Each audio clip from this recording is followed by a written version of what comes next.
नमस्कार। एक और टिप्पणी के साथ मैं अतुल चौरसिया। सबसे पहले एक दो अपील। इस वीडियो को लाइक और शेयर जरूर करें। इससे हमें नए लोगों तक पहुंचने में मदद मिलती है।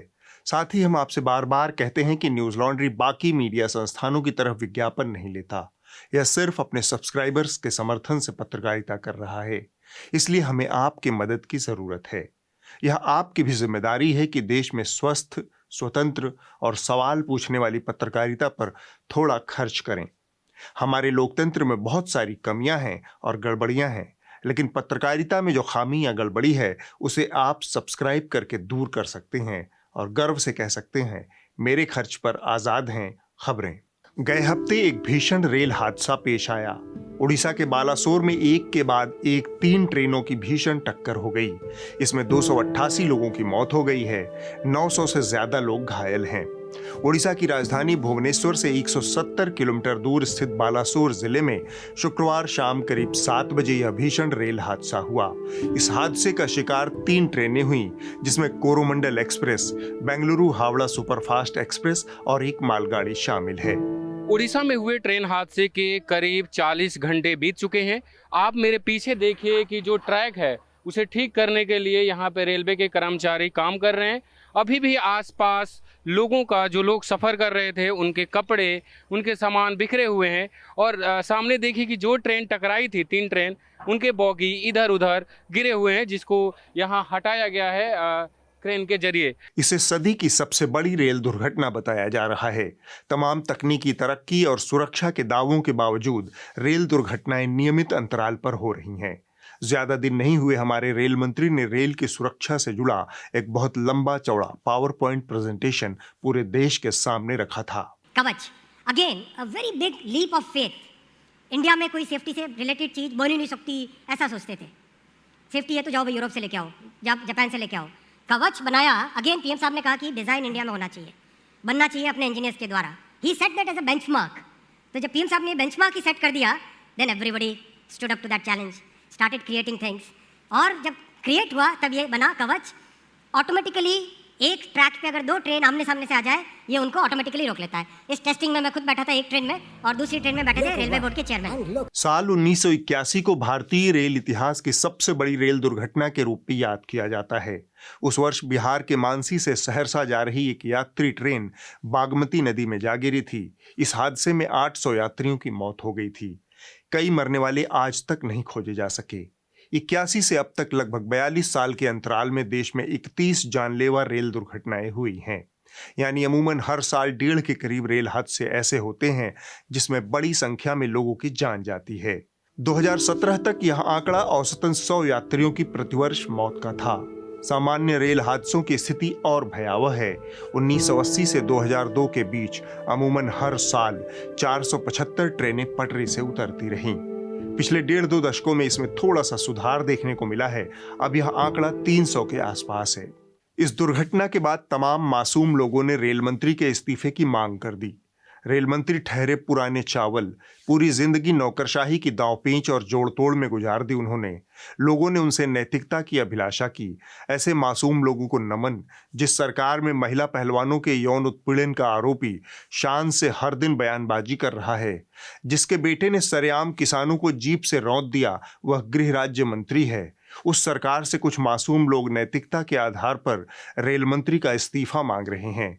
इस्तीफे की मांग करने वालों के लिए राग दरबारी का एक छोटा सा अंश पेश है। मालवीय माट साहब भरी सभा में कहते हैं, गया दीन जी, मैं जानता हूं कि इन बातों से हम मास्टरों का कोई मतलब नहीं, फिर भी यह संस्था है तो आप लोगों की ही। इसमें खुलेआम इतनी बेजा बातें हों, नैतिकता का कोई नाम ही ना हो। इस पर गयादीन के मुंह से थकी थकी सी एक बात निकली, नैतिकता का नाम न लो मास्टर साहब, किसी ने सुन लिया तो चालान कर देगा। इतना कहते कहते गयादीन की निगाह कोने में चली गई। वहां लकड़ी की एक टूटी चौकी पड़ी थी। उसकी ओर उंगली उठाकर गयादीन ने कहा, नैतिकता समझ लो कि यही चौकी है माट साहब, एक कोने में पड़ी है। सभा सोसाइटी के वक्त इस पर चादर बिछा दी जाती है, तब यह बहुत बढ़िया दिखती है।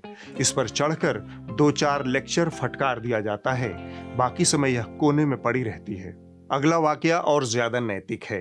एक एक कर हम कुछ घटनाएं और उन घटनाओं के रचयिताओं का ब्यौरा आपके सामने रखेंगे, ताकि आपको समझने में सुविधा रहे कि जो अमृतकाल आपको परोसा गया है उसमें किस किस के लिए क्या क्या है और आपके लिए क्या है।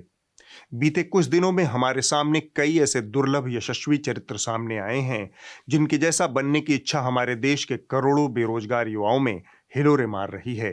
ये वो महान विभूतियां हैं जिनकी कथाएं अमृतकाल समाप्त होने के बाद भारत के ललाट पर सुनहरे हरफों में दर्ज हो जाएंगी। पहला नाम है किरण पटेल। सुरक्षा के नजरिए से बेहद संवेदनशील जम्मू कश्मीर में पीएमओ का नकली अधिकारी बनकर किरण पटेल 5 महीने तक Z+ सुरक्षा और तमाम सरकारी सुविधा उठाता रहा। किरण पटेल को पुलिस ने 16 मार्च को गिरफ्तार किया था। यह खुद को नई दिल्ली स्थित प्रधानमंत्री कार्यालय से संबद्ध अतिरिक्त निदेशक बता रहा था।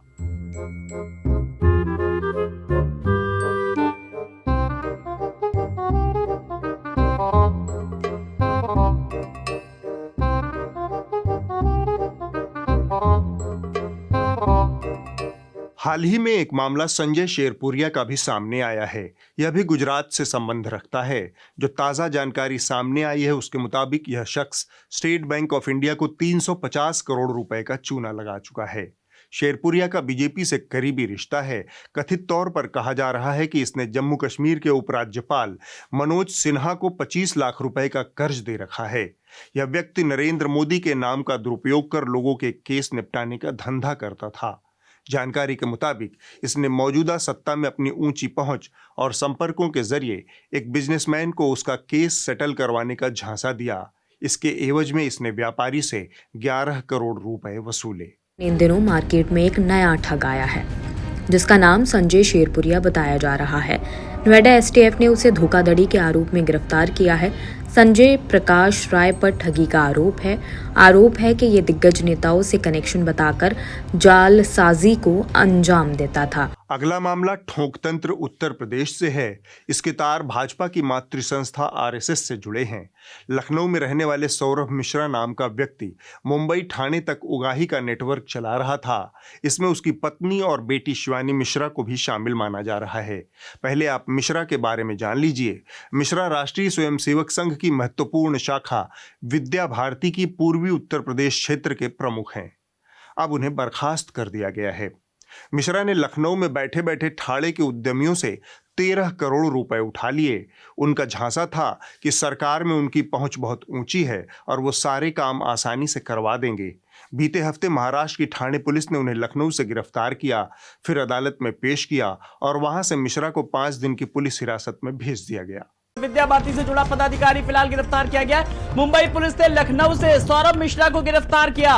विद्या भारती का पूर्व प्रचार प्रमुख है सौरभ मिश्रा। मुंबई में कंस्ट्रक्शन के नाम पर बड़ी धोखाधड़ी की है। मुंबई की कई बड़ी कंपनियों में धोखाधड़ी हुई है। कानपुर में इंटरनेशनल स्टेडियम का ठेका भी बांट रहा था। अगला मामला बहुत अद्यतन और ताजा तरीन है। दिल्ली की एक मॉडल ने राजवर्धन परमार नाम के शख्स पर बलात्कार का आरोप लगाया। परमार ने महिला को अपने ऊंचे रसूख और बड़े नेताओं का रिश्तेदार होने का झांसा दिया था। पीड़िता ने 27 मई को दिल्ली के चाणक्यपुरी थाने में अपने साथ हुई यौन शोषण की घटना की एफआईआर दर्ज कराई थी। पीड़िता के अनुसार आरोपी उसे 2 केंद्रीय मंत्रियों के साथ मीटिंग कराने का झांसा देकर यूपी भवन ले गया था। वहां उसने महिला का यौन शोषण किया। यह सिर्फ घटना का एक पहलू है। इसमें अभी वह पहलू नहीं जुड़ा जिससे परमार बंधु का संबंध पहले जिक्र किए गए तीनों यशस्वी श्रीमानों से जोड़ सकें। यह नवयुवक लटियन दिल्ली में बैठकर महाराणा प्रताप सेना नाम से कोई फ्रिंज समूह चलाता है। धोखाधड़ी के एक मामले में दरियाफ्त है और यह दिल्ली के विट्ठल भाई पटेल हाउस में रहता है, जो प्रचलित रूप से वीपी हाउस के नाम से मशहूर है। भारत की संसद भवन से महज 1 किलोमीटर दूर स्थित यह आवास वर्तमान और पूर्व सांसदों का आवास है। इसमें एक फ्रॉडिया परमार अपने पूरे परिवार के साथ रह रहा था। वहां से अपनी सेना संचालित कर रहा था। उसके पास इससे संबंधित न तो कोई दस्तावेज हैं, न ही वह कभी किसी सदन का सदस्य रहा। परमार और इसकी पत्नी इसके पहले भी धोखाधड़ी और अवैध धन उगाही के एक मामले में दिल्ली पुलिस की आर्थिक अपराध शाखा में नामजद हैं। दिल्ली के यूपी भवन में एक अभिनेत्री के साथ यौन उत्पीड़न का मामला सामने आया है। महाराणा प्रताप सेना के राष्ट्रीय अध्यक्ष राजवर्धन सिंह परमार पर यौन शोषण का आरोप लगाया गया है। हालांकि राजवर्धन का कहना है कि उन्हें फंसाया जा रहा है। उन्होंने खुद का नार्को टेस्ट कराने की भी बात कही है। अब मैं इन घटनाओं के बड़े पक्ष पर आता हूँ। सतही तौर पर आपको लगेगा कि ये कुछ एक जालसाज और धूर्त टाइप लोग हैं जो धोखाधड़ी में लिप्त हैं, लेकिन आप गलत हैं। यह घटना एक बड़ी सड़न का संकेत है, व्यवस्था में पैदा हुई सड़न। और यह सड़न ऐसी है जो कुछ चुनिंदा लोगों को यह ताकत और भरोसा देती है कि वो कानून और व्यवस्था से ऊपर हैं। इनमें से सभी जालसाज देश की सत्ता से किसी न किसी रूप में जुड़े हुए हैं। ये स्थापित नियम कानूनों से ऊपर उठकर कानून की किताबों से बाहर रहकर अपना काम कर रहे हैं। 2 मामले तो ऐसे हैं जिसमें सीधे सीधे देश के शीर्ष कार्यालय पीएमओ का जिक्र आया है। मैं अक्सर बनाना रिपब्लिक की बात करता हूं, यानी एक ऐसा पिलपिला और लचर लोकतंत्र जहां कुछ चुनिंदा लोगों के लिए विशेष नियम होते हैं और बाकी जनता के लिए अलग नियम। ये जो चुनिंदा लोग हैं उन्हें भरोसा रहता है कि ऊपर बैठा शख्स उन्हें संरक्षण देगा। ऐसे लोग निसंकोच गैरकानूनी काम करने से हिचकते नहीं। उन्हें ऐसा करने में गर्व का एहसास होता है। किसी लोकतंत्र के लिए यह बहुत खतरनाक स्थिति है। जब इस तरह से लोग लोकतांत्रिक संस्थाओं को ठेंगे पर रखकर अनैतिक कामों को सामान्य बना देते हैं, तब इन संस्थाओं की चेक और बैलेंस की भूमिका बेमानी हो जाती है और देश बनाना लोकतंत्र की दिशा में बहुत ठोस कदम बढ़ा देता है। उम्मीद कीजिए कि भारत ठग, धूर्त, उचक्के जालसाजों का गढ़ न बन जाए। बेईमानी, जालसाजी, धोखाधड़ी ही नागरिकों के आदर्श न बन जाएं। अब हम आगे बढ़ते हैं। दिल्ली की शाहबाद डेरी इलाके में एक भयावह घटना हुई। साक्षी नाम की एक नाबालिग लड़की को उसके पूर्व प्रेमी ने चाकुओं से गोदकर मार डाला। हम इस वक्त बाहरी उत्तरी दिल्ली के शाहबाद डेरी इलाके में हैं, जहां सीसीटीवी फुटेज के मुताबिक 28 मई की रात 8:45 पर ठीक इसी जगह 16 साल की एक लड़की की एक युवक ने बार बार चाकू से हमला कर हत्या कर दी। जब यह घटना घटित हो रही थी, कई लोग यहाँ से चहलकदमी करते हुए गुजर रहे थे। एक ही व्यक्ति ने उसे बचाने की कोशिश की और वो भी पीछे हट गया। इसके बाद फिर से खबरिया चैनलों के हुड़क-चुल्लुओं को सरेआम फिरका परस्ती का जहर फैलाने का मौका मिल गया। जहर का कारोबार पूरे हफ्ते सरगर्म रहा। तिहाड़ शिरोमणि ने पहले ये भड़काऊ शो किया। जिस लड़की ने भी ना कहने की हिम्मत की, उसकी जान ले ली गई। ये लड़कियां तो आपने देख ली, साक्षी, श्रद्धा, सीमा, निशा, एकता, निधि, पिंकी, प्रिया, रेनू, चांदनी, मीना, रानी, चंचल और भी और बहुत ऐसी कहानियां हैं।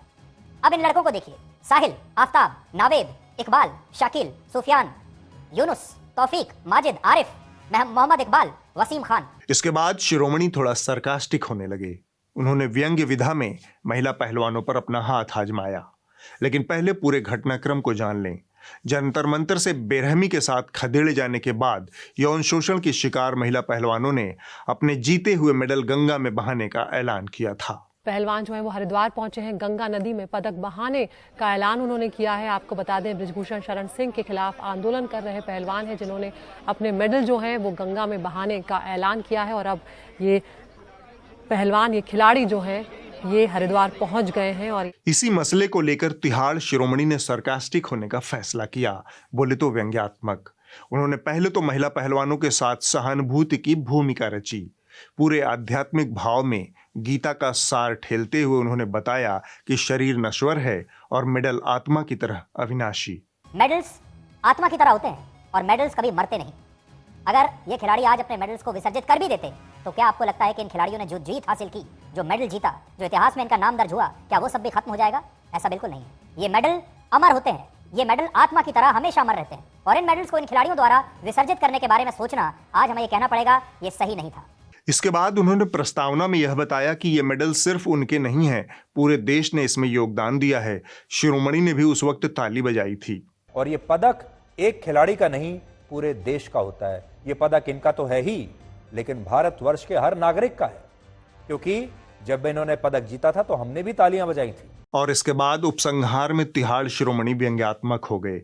वो एक के बाद एक बिन मांगी सलाह ठेलने लगे कि खिलाड़ियों को क्या क्या वापस करना चाहिए, ये और क्या कर सकते हैं और इन्हें और क्या करना चाहिए, वो आज हमें जरूर इन्हें हम सुझाव देना चाहते हैं। पहली बात, इन खिलाड़ियों को अपने ये सारे मेडल्स सरकार को वापस लौटा देने चाहिए। तो अगर ये चाहते तो गंगा नदी में विसर्जित करने की बजाय ये मेडल्स सरकार को वापस कर सकते हैं। दूसरा, ये सरकार द्वारा पुरस्कार के रूप में दी गई सरकारी नौकरियों से इस्तीफा दे सकते हैं। तीसरा काम वो ये कर सकते हैं कि ये खिलाड़ी चाहें तो उस पुरस्कार राशि को भी लौटाकर सरकार का विरोध कर सकते हैं जो इन्हें मेडल जीतने पर सरकार से मिली थी। इसके अलावा अगर ये खिलाड़ी लोगों का ध्यान और ज्यादा आकर्षित करना चाहते हैं तो इसके लिए अब ज्यादा इंतजार करने की जरूरत नहीं है। चुनाव आने ही वाला है, ये चुनाव लड़ सकते हैं। और जिस नए संसद भवन के बाहर ये प्रदर्शन कर रहे थे उस दिन जब इनकी गिरफ्तारी हुई, चुनाव जीतकर उसी नए संसद भवन में जाकर उसी सरकार के सामने जाकर बैठ सकते हैं, अपनी मांगे मनवा सकते हैं एक सांसद के तौर पर। शिरोमणि के इस व्यंग्य प्रेम पर मैंने थोड़ा ज्ञान ठेलने का निर्णय लिया है। हे तिहाड़गामी, खुराना भक्षक, नैनोचिप जीवी, व्यंग्य, हास्य, कटाक्ष, कार्टून और ह्यूमर कम्युनिकेशन की बहुत ताकतवर विधा है, लेकिन इसकी एक बॉटम लाइन है, इसका एक कार्डिनल रूल है, बोले तो इसकी एक सैद्धांतिकी है। व्यंग्य हमेशा कमजोर के पक्ष में खड़ा होता है, ताकतवर के खिलाफ खड़ा होता है, दमन के खिलाफ खड़ा होता है और सत्ता के खिलाफ खड़ा होता है। इतिहास में इसके तमाम उदाहरण मौजूद हैं, जब तानाशाही, अतिवादी, फासिस्ट सत्ताओं के खिलाफ सैटायर यानी व्यंग्य की विधा को कलाकारों और रचनात्मक लोगों ने नई ऊंचाई पर पहुंचाया। चार्ली चैपलिन की द ग्रेट डिक्टेटर से लेकर पड़ोस के पाकिस्तान में सेना और सरकारों की मनमानी के खिलाफ लूज टॉक जैसे शो इसका उदाहरण है। Out Caesar, out Nolus, Emperor of the world.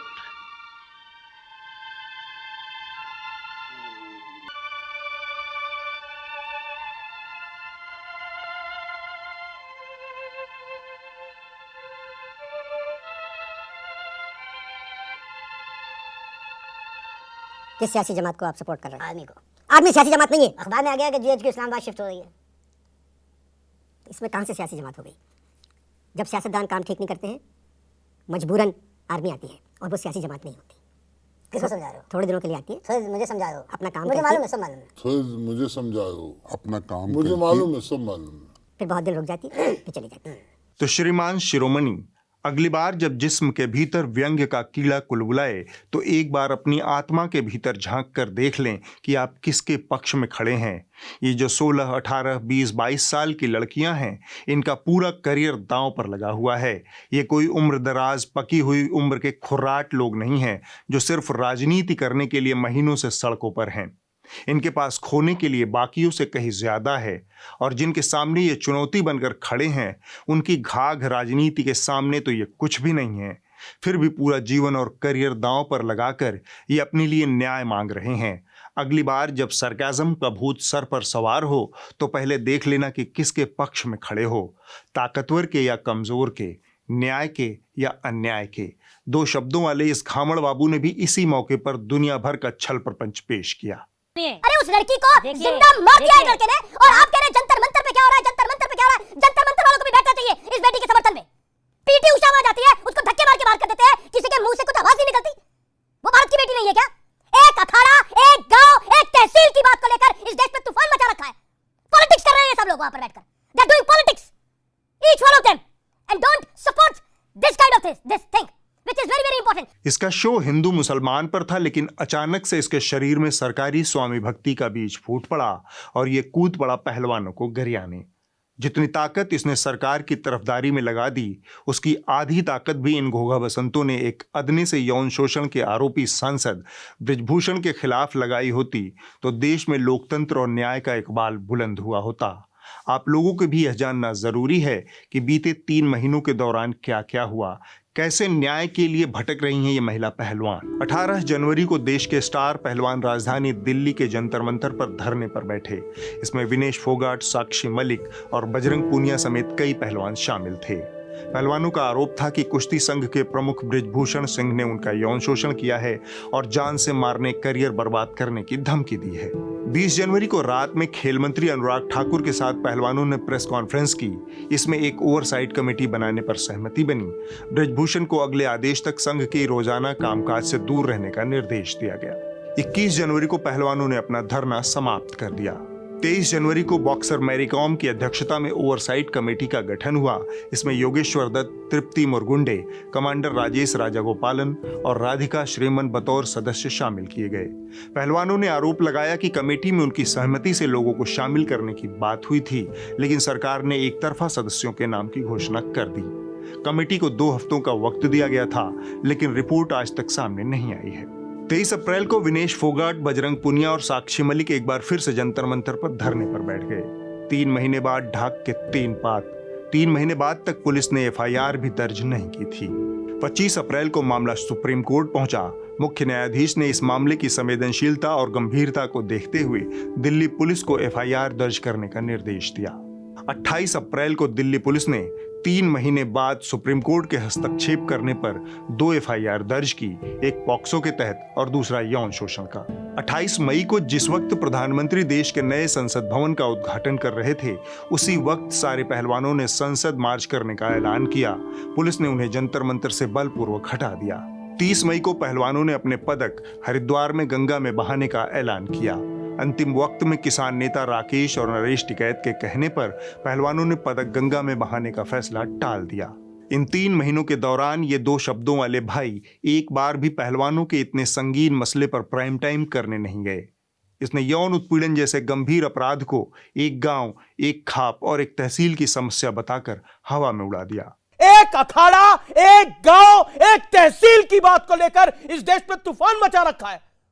Politics कर रहे हैं ये सब लोग वहां पर बैठकर। They are doing politics. जो आदमी यौन उत्पीड़न को सामान्य बता सकता है, वह पत्रकारिता किस दर्जे की करता होगा, इस पर आप विचार करें। साक्षी हत्याकांड के बाद मुसलमानों को गरियाने का उत्सव खबरिया चैनलों पर पूरे हफ्ते चलता रहा। एक हुड़क चुल्लू हैं सुशांत सिन्हा, टाइम्स नाउ नव भारत वाले। पहले इनके तर्क सुनिए। यहाँ हिंदुस्तान में 100 करोड़ हिंदुओं के रहते हुए बाबरी मस्जिद रामलला का जन्मस्थल है। ये कानूनी लड़ाई लड़के बरसों के इंतजार के बाद फैसला आता है और कहा जाता है यहाँ मुसलमान डराए जा रहे हैं, और वहां जिसका मन करता है धाए से धड़ से मस्जिद गिराने पर आ जाता है। प्रदर्शन करने वालों को कहता है कि लिमिट में रहो नहीं तो हम डाल देंगे, सरेंडर करो। ये नहीं दिखता इन लोगों को।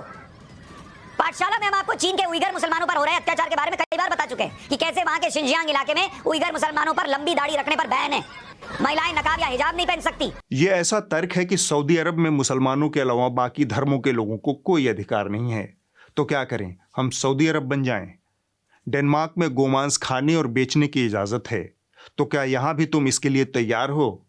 दीगर मुल्कों में गोमूत्र पीने वालों को मूर्ख माना जाता है, तो क्या भारत में इस मूर्खता को प्रतिबंधित करना चाहिए? सुशांत जैसे घामड़ एंकरों को यह समझाना असंभव है कि चीन में न तो लोकतंत्र है, न ही चीन किसी धर्म में यकीन करता है। एथीस्ट स्टेट है। भारत का अपना संविधान है, इसके अपने उसूल हैं।